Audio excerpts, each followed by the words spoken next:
My name is Sue Ling Thomas. I was born and raised in Cambodia. I lived through the Cambodia Genocide.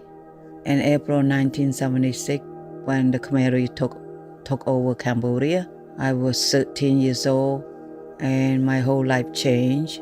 Khmer was a resistant group that overthrew Cambodia government. I remember when the war ended, the Khmer throwing around, waving the white flag, and we all was excited that the war ended. But at the same time, we was confused and scared. We don't know what the new government going to be like. And not long after, we was asked to evacuate from the city to the outskirts and then further to the farmland to form a labor camp. And gradually separate into a group, and the labor camp began, which is 8 hours, and became to like 15, 16 hours, and less food to eat.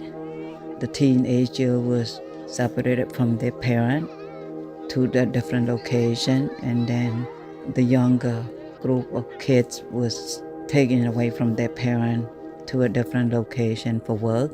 For the wet season, that you was up at 5 in the morning, going to a location, walking to a location where you're gonna be working.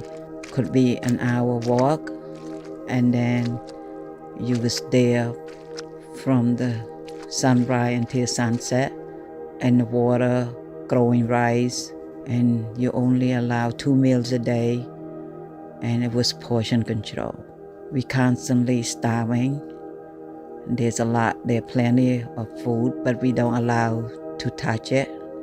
After 3 years and 3 months, Vietnam's soldier took over the Khmer Rouge, and we got our freedom back.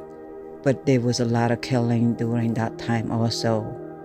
So my family decided to leave Cambodia for a better future. So we walked from our hometown to border of Thailand. It took us 3-4 days to walk. When we got there, we was there for a very short time to prepare ourselves to go across the border. We end up paying somebody gold to take us across that jungle, like to Thailand. And when we get a little further in, the people that we pay no longer with us. So we all follow each other into the jungle. When we get closer to the border of Thailand, we was ambushed by Thai thieves who waiting to rob us for gold, because that's the only currency we got after the genocide. We was holed up for a little while, and finally we able to cross the border to Thailand, and American Red Cross was there to help us. They supply us with blanket, food. My family was there for almost 2 months. And one day we saw a big bus came, and our family name was called. We was lucky, one of the lucky family. They took us from there to Bangkok refugee camp to get us ready to come to the United States.